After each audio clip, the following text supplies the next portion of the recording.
Hello दोस्तों, आपका स्वागत है मेरे यूट्यूब चैनल में। आज हम लोग शुरू करेंगे बोर्ड 1.2 का क्वेश्चन नंबर 4, 5 और 6। और इससे पहले हम लोग 1.2 का क्वेश्चन नंबर 1, 2, 3 भी कर चुके हैं और उससे पहले आपका 1.1 भी कर चुके हैं। आज हम लोग ये तीनों हिसाब को थोड़ा सा ही करेंगे। ठीक है, चलिए शुरू करते हैं। आशा करते हैं कि आप स्वस्थ होंगे। ठीक है, क्वेश्चन नंबर 4।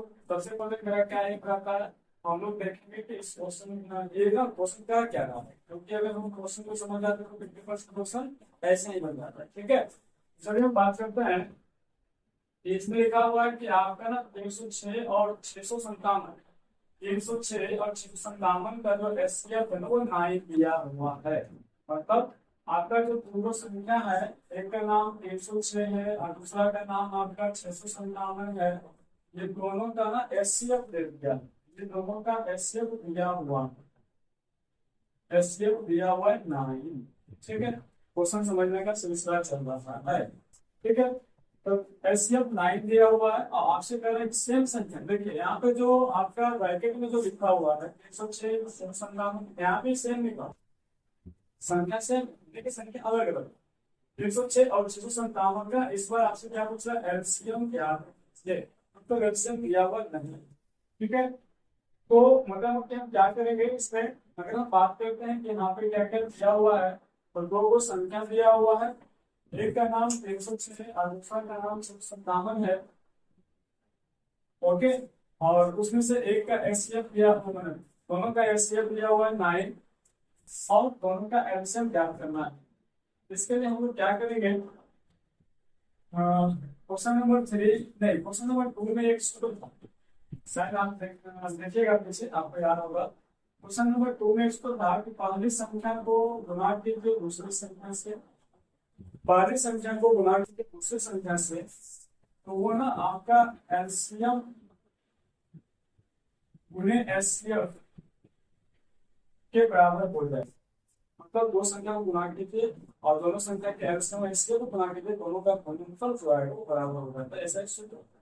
इसी सूत्र पे ये जो क्वेश्चन है 4 बड़ा शामिल हो जाए, बन जाए। ठीक है, चलिए हम इसमें देख लेते हैं क्वेश्चन। पहली संख्या कौन सी है, तो पहली संख्या आपका 306 है। दूसरी संख्या कौन सी है, 657 है। ठीक है, दो संख्या जो दिया इस क्वेश्चन में और क्या दिया हुआ है, एलसीएम को निकालना ही आपको है, दिया हुआ नहीं है। और आपका एचसीएफ दिया हुआ है 9।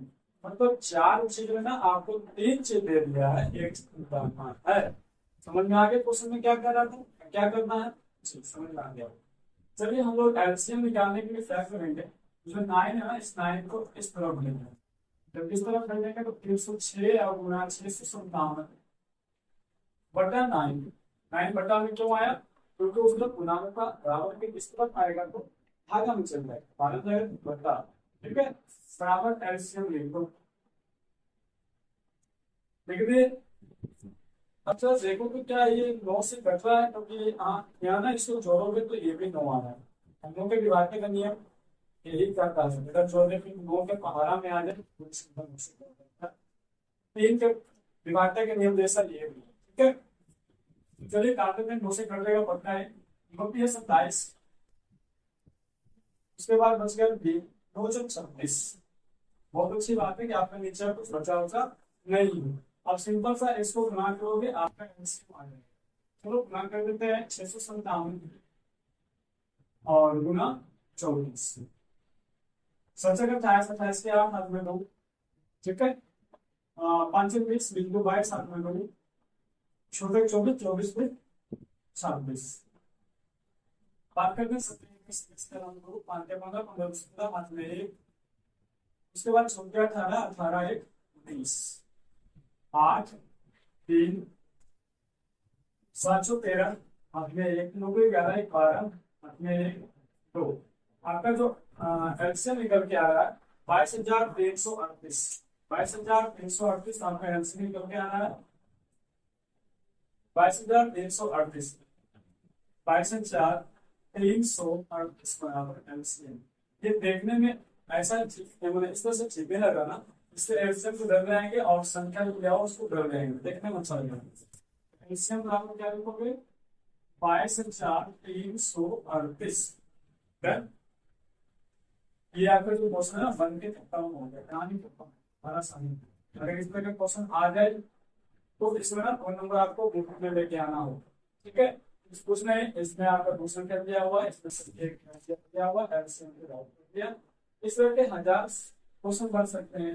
4 में से आपका ना 3 दे देगा, कभी आपका ये रुक गया, ये रुक गया, ये रुक गया, इसको ऐड कर दिया, कभी इसको ऐड कर देगा। 3 3 तो हर हमेशा रहेगा। जब भी 3 रहेगा ये वाला सूत्र लगा दीजिएगा। सूत्र लगाने के बाद आप इसको हल्का सा सिंप्लीफिकेशन कीजिएगा, ये आपका बन के तैयार हो, ठीक है। चलिए ओके, हम लोग जो क्वेश्चन नंबर 4 का ना सुन के सॉल्व। चलिए बात करते हैं क्वेश्चन नंबर 5 का। हल्का सा पेचीदा क्वेश्चन है, कभी आता होता नहीं है, बट चलो समझ लेते हैं हल्का फुल्का। यहाँ पर क्वेश्चन लिखा हुआ है कि जांच कीजिए कि ये क्वेश्चन यहाँ से यहाँ तक है, ठीक है। जांच कीजिए कि क्या प्रत्येक संख्या n, आप लोग को इसका बेसिक बनाया गया होगा तो बताया गया प्रत्येक संख्या किससे है। जांच कीजिए कि क्या किसी प्रत्येक संख्या n के लिए संख्या 6 पे पावर n 6 पे पावर 10 और 0 पर समाप्त हो सकती है।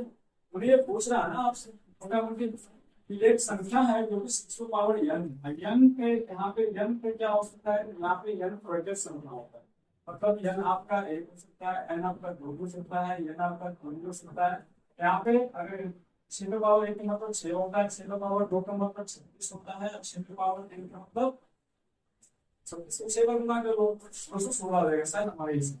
देख लेते हैं 36 गुना 6, 36 36 करते हैं हाथ में 3 छोटे खरा काटने के साथ 216 ही होगा, ठीक है। तो कह रहा है कि अगर ये इस तरह से तो आपको संख्या बढ़ रहा है, इस संख्या के लास्ट में आपका 0 पे खत्म हो सकता है। बेटा जांच की क्या 0 पे खत्म हो सकता है? जवाब है इसका कि नहीं, 0 पे समाप्त नहीं हो सकता। क्यों नहीं हो सकता 0 पे समाप्त? क्योंकि कहा जाता है कि अगर अगर एक रूल है कि अगर किसी भी संख्या कोई संख्या 0 पर तभी समाप्त हो सकती है, उसके पावर में कुछ लो, पावर आपका 1 2 3 4 रहेगा, कोई दिक्कत नहीं है, लेकिन वो तभी आपका 0 पे समाप्त होगी, मतलब लास्ट का इकाई में 0 तभी आएगा जब उसका अभाज्य गुणनखंड, संख्या का जब अभाज्य गुणनखंड कीजिएगा, जब जब उस संख्या का अभाज्य गुणनखंड कीजिएगा, अभाज्य गुणनखंड करने पे 2 और 5 के रूप में जरूर जरूरत होगी। 2 और 5 आप जब अभाज्य गुणनखंड कीजिएगा ना तो उसमें 2 और 5 का होना एकदम सही, इसके अलावा कुछ आवाज कोई दिक्कत नहीं है, लेकिन ये दोनों का होना, ठीक है। जैसे अगर हम बात करते हैं गांव संख्या का, जैसे मान लो हम बात करते हैं 35 का, नहीं 35 नहीं, इसको बोलने पे आपका मेरे हिसाब से आ गए 10 20 तो लास्ट में 20 रहेगी, ठीक है। हमारे हिसाब से 24, हाँ देखें 24 में भी आपका 5 नहीं है। चलिए कोई बात नहीं, हमारे हिसाब से हमारे दिमाग में संख्या नहीं आ रहा है, इसको बोलने पे 2 और 5 आ गए। जो दिया हुआ उसको तो देखते हैं, 6 दिया हुआ, 6 को जब बोलिएगा आवाज में खंड के रूप में, तो ये आपको 2 और 1 के रूप में, वो इसमें 2 है लेकिन 5 नहीं है, 5 नहीं है, इस कारण से ये तो इसका कितना आप पावर चढ़ा दो, 1 2 3 4 5 6 7 से चढ़ा दो, कभी भी इसके लास्ट में ना, इसके जो लास्ट में जो भी संख्या बन के आएगा इसके लास्ट में 0 आपको देखने को नहीं मिलेगा। क्यों?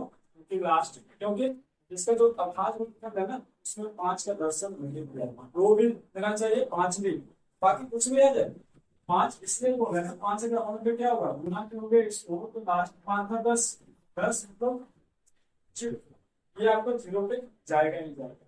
बट अगर 5 और नहीं आ गए 2 आ गए तो एक अल्लाह दोस्त का काम नहीं चल रहा, ठीक है। 2 और 5 दोनों का गुना होना बहुत ही जरूरी है। चलिए अगर आप इस चीज को समझ गए हो ना तो यहाँ पे एक देखिए पे इसका आंसर है। सबसे पहले यहाँ पर क्या हुआ है, इसको ना तोड़ा गया 6 power n, sorry 6 power n किया था ना, इसको तोड़ा गया अभाज्य के रूप में, अभाज्य गुणनखंड के रूप में, तो इस तरह से होता है, टोटल का 2 पावर n गुना 3 पावर n हो गया। कहता है किसी संख्या के अंत में एक रूल है जो कि मैंने बताया है, ऐसी संख्या के अंक में जरूर होने के लिए उसमें 2 और 5 दोनों गुणनखंड होना चाहिए, दोनों होना चाहिए, दोनों के गुणनखंड होना चाहिए 2 और 5 का, तभी वो संख्या क्या होगा, तभी वो संख्या के लास्ट में ना 0 होगा। लेकिन यहाँ पर क्या है, 2 है लेकिन 5 नहीं है, इसलिए हम यहाँ पर क्या लिखेंगे, यहाँ 5 का गुणनखंड नहीं, जीरो संख्या यहाँ पे गुणनखंड क्या है, 5 का गुणनखंड नहीं है, इसीलिए सिंपल पावर n किसी भी सॉरी सिंपल पावर n कभी भी 0 पर समाप्त नहीं हो सकते, इस रूल के हिसाब से ना ये फॉलो नहीं किया, इसलिए आपका क्या हो गया, ये आंसर हो गया। अब आप यहाँ पे इसका आंसर कैसे लिखोगे, उसमें जैसे रूल का लिखा हुआ है टोटल आप इसको लिख लो, यही आपका आंसर होगा। शायद आपको समझ में आ गया होगा। क्वेश्चन नंबर 5 का आंसर इस तरह से दिया जाएगा। चलिए हम लोग आप क्वेश्चन नंबर 6 4 5 ये 6 होगा, सॉरी ये क्वेश्चन नंबर 6 है, क्वेश्चन नंबर 6 है 6। ओके, ये क्या कर रहा है, ये कह रहा है ना कि व्याख्या कीजिए कि 7 गुने 11 गुने 13 प्लस 13 और 7 गुने 6 गुने जो भी दिया हुआ प्लस 5 भाज्य संख्या क्यों है। यहाँ पे 2 क्वेश्चन, एक क्वेश्चन ये भाज्य क्यों है, ये भी आपको अलग क्वेश्चन, दोनों एक साथ नहीं है, पहले इस बात को समझना, दोनों अलग अलग क्वेश्चन, ठीक है। तो एक क्वेश्चन ये हो गया और एक क्वेश्चन ये हो गया।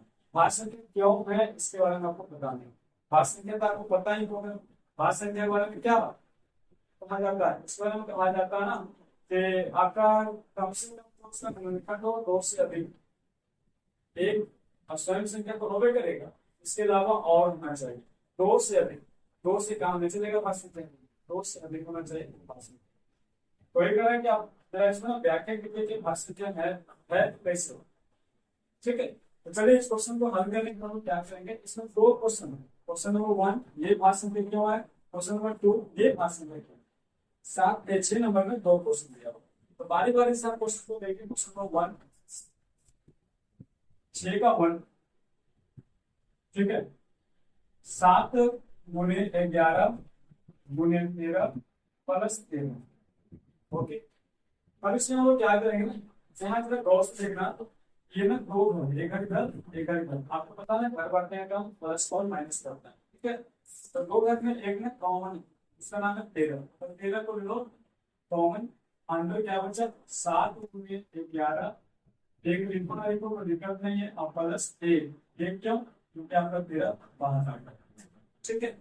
12 गया, अब इसमें हल्का सवाल हल कर लो, ये आपका हो जाएगा 11 से 72 प्लस 1, आगे आप हल करोगे तो 13 गुने 78, ठीक है। करने का मतलब यहाँ पे कोई संख्या है, अगर इसको हल करोगे तो संख्या आएगा, उस संख्या को जो तोड़ोगे तो 13 गुने 78 में हो जाएगा। अब 13 गुने 78 में होगा, सोचो कोई भी भाज्य संख्या होता है, कोई भी अभाज्य संख्या होता है, मान लो 7, तो 7 का गुणनखंड क्या क्या हो सकता है, 1 और 7 हो सकता है, 1 और 7 हो सकता है। लेकिन यहाँ पे देखो जरा, इसका जो लास्ट का जो गुणनखंड निकल के आना वो क्या निकल के आना, वो आपका निकल के आना 13 और 78, 13 और 78। जैसे मान लो कि आपका यहाँ पे ना कर सकते हो कि 13 और 78 निकलने का मतलब है ये आपका ये आपका भाज्य संख्या है। उसको भाज्य संख्या क्यों है, भाज्य संख्या इसलिए है क्योंकि मान लो अगर चाहो तो एक कर दोगे, ऐसे करते हैं हम लोग इसको और बढ़िया समझने के लिए पहले संख्या कौन सा है इसको देख लो, कौन सा संख्या है क्या लिखा हुआ, हम लोग क्या करेंगे 78 को 13 से गुणा करेंगे, ठीक है। 8 के 24, 24 के 4, हाथ में 2, 7 21, 21 और 2 23, ये आपका यहाँ पे 4, 8 के 11, 11 के एक हाथ में 1 10, 1014, ये जो संख्या है 1014 है, ये पूरा का पूरा क्या है 1014, 1014। अब तो अगर 1014 अगर अभाज्य संख्या बनता है तो इसके अभाज्य संख्या में क्या होगा, 1 का गुना 1014 होता है। लेकिन यहाँ पे लास्ट का टुकड़ा क्या हो क्या रहा है, 13 गुने 78 गुने 1 अगर चाहो तो डाल सकते हो, कोई दिक्कत नहीं है। अगर 2 से अधिक गुणनखंड आ जाए, 2 से अधिक गुणनखंड आ जाए तो इस संख्या कौन सी संख्या होगी, भाज्य संख्या होगी, क्योंकि भाज्य संख्या का परिभाषा क्या करता है 2 से अधिक गुणनखंड, 2 से अधिक गुणनखंड, 2 से अधिक गुणनखंड। यहाँ पे दूसरा दिन आ रहे हैं, इसलिए पांच संख्या। ठीक है, अगर ये आभास संख्या होती तो सिर्फ और सिर्फ ऐसे आते, क्योंकि ऐसा नहीं आ रहा। ओके, तो हम कर सकते हैं यहाँ पर कि क्या है, व्याख्या कीजिए। हाँ, बोल सकते हैं अतः दो से अधिक गुणनखंड है क्या, यहाँ पर दो से अधिक गुणनखंड है, इसलिए यह भाज्य संख्या।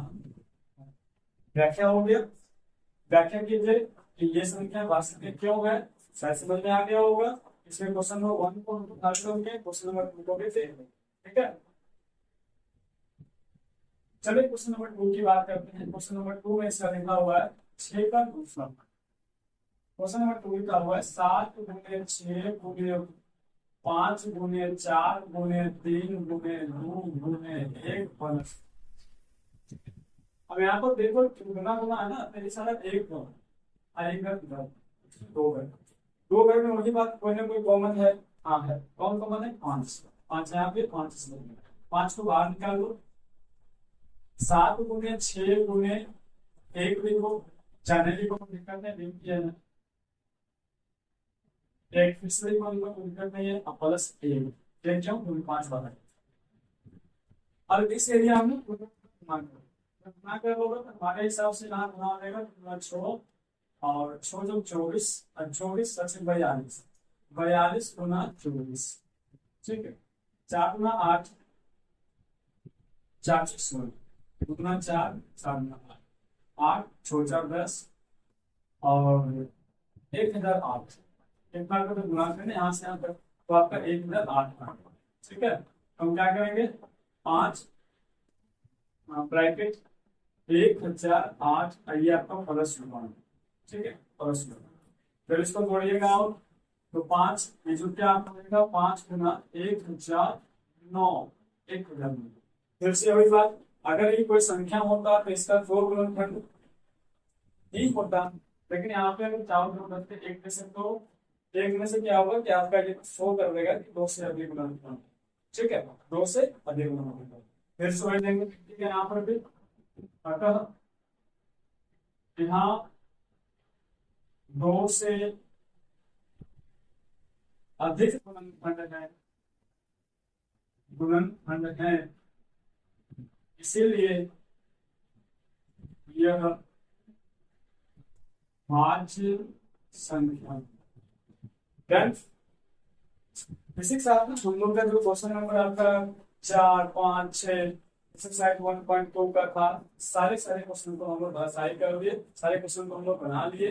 यहीं पे हम लोग का 1.2 खत्म हो जाता है, स्टॉप, समाप्त हो जाता है। इसमें एक क्वेश्चन और है, वो क्वेश्चन आपका लैंग्वेज वाला है, जो कभी पूछता नहीं है। हम लोग के पास समय बहुत कम है, इसलिए जो भी इम्पोर्टेंट क्वेश्चन है इस चैप्टर में वास्तविक संख्या में, उसी को हम लोग ले रहे हैं एक्सरसाइज 22। ठीक है, अन्यथा हम लोग उस क्वेश्चन को बना सकते हैं, बट डेट क्वेश्चन है नहीं आता है, इसलिए कम समय का ज्यादा उपयोग करके उस क्वेश्चन को छोड़ दिया गया। आप देख सकते हो, बहुत ही क्वेश्चन कभी नहीं पूछा गया। जो भी आपको पूछा जा रहा है वो क्वेश्चन को एकदम 100% बताया जाता है, सच नहीं।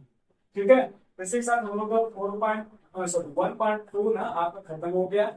चलिए लास्ट में वही बात, तो लास्ट में बार बार करते हैं। तो हमारे द्वारा बताया गया अगर ये सारी हिसाबें आपको एकदम अच्छा लगे तब इस चैनल को सब्सक्राइब कर देना, दूसरों को शेयर कर देना और लाइक कर देना। धन्यवाद, जय हिंद, जय